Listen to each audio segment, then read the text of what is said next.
देखिए, हमको सबको जानकारी होगी ही। बाबा बंदा सिंह बहादुर एक इतिहास के बहुत बड़े वीर सैनिक, समाज सेवी, हमें प्रेरणा देने वाले, देश के लिए सर्वस्व कुर्बान करने वाले, त्याग करने वाले ऐसे महापुरुष हुए हैं जो आज हमारी नई पीढ़ी को शायद उतनी जानकारी जितनी होनी चाहिए अभी नहीं है। संयोग से हरियाणा में उनका बहुत भ्रमण हुआ है, मुगलों से बहुत उन्होंने लड़ाइयाँ की, बाद में राजा बन करके, और यहाँ लोहगढ़ स्थान पे जिस स्थान पर हम खड़े हैं, ये स्थान एक किला उस समय होता था 7000 एकड़ में, ये उनकी राजधानी रहा है। इसका इतिहास में उल्लेख है और इसका हमने जब 2014 में सत्ता में हम आए थे, विचार तो उससे पहले भी बन गया था, लेकिन उस समय संकल्प लिया था कि इसका एक स्मारक बनाएंगे, उसमें हरियाणा सरकार का योगदान भी होगा, समाज का योगदान भी होगा।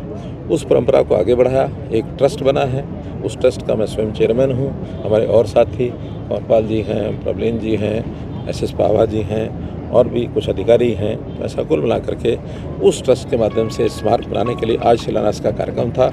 आज 27 अक्टूबर उनका जन्मदिन है, तो ये शिलान्यास का कार्यक्रम संपन्न हुआ है। अभी तक हरियाणा सरकार की ओर से 10 करोड़ रुपया और जो जनता के बाकी जो भी योगदान मिला है वो सब लगभग 4 करोड़ रुपया हो गया है। काम शुरू करने के लिए पर्याप्त है। ये पूरा प्रकल्प 75 करोड़ रुपए की लागत का बनेगा। तो आगे चल करके इस समय जितनी आवश्यकता होगी, समाज भी योगदान करेगा, सरकार की ओर से भी हमको जो ग्रांट मिलेगी, एक बड़ा स्मारक जिसमें नई पीढ़ी को यहाँ प्रेरणा मिले, नई पीढ़ी को उस समय के यानी 18वीं शताब्दी के समकालीन जो भी योद्धा हुए हैं उन सब की यहाँ म्यूज़ियम, उनकी शिक्षा, उनका इतिहास, ये सब बताया जाएगा। यहाँ एक मार्शल आर्ट स्कूल ये भी बनाया जाएगा, जिसके अंदर जैसी मार्शल आर्ट हमने अभी गतका देखा है, गतके के रूप में ऐसे ही नृत्य होता है, जूडो कराटे होता है और दंड होता है, दंड संचालन है, दंड के युद्ध हैं, कई कलाएं हैं, कलरी है दक्षिण का। तो ऐसे उसमें सिखाने के लिए और एक स्थायी व्यवस्था की जाएगी। यात्रियों के लिए भी एक अतिथि गृह बनाया जाएगा। आगे जैसे जैसे सुझाव आएगा वैसे 20 एकड़ ज़मीन है, पर्याप्त बड़ा एक स्मारक बनेगा। सर, पहले काफ़ी स्पीड में काम था लेकिन बाद में पाइपलाइन में चले गया, तो क्या अब भी उसी स्पीड पे चलेगा या स्पीड में काम? ऐसा नहीं है। अब चूँकि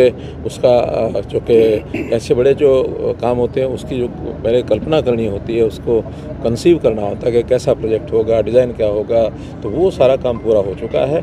अब इसका टेंडर भी फ्लोट हो गया है 3 दिन पहले। 14 तारीख को टेंडर खुल जाएगा और आज चूँकि शिलान्यास कर दिया है इसका, तो स्वाभाविक रूप से 14 रूप के बाद जो भी कोई कंट्रैक्टर आएगा उस काम को शुरू कर देगा। इसमें कोई कठिनाई बाधा नहीं है। सर, आपने 2 तारीखों का जिक्र किया, 26 अक्टूबर के ऊपर एक बांध बनाने की योजना थी सर आपकी। 26 अक्टूबर 27 अक्टूबर इन 2 तारीखों का जिक्र किया। पिछले 11 साल देखें, 14, 19 और अब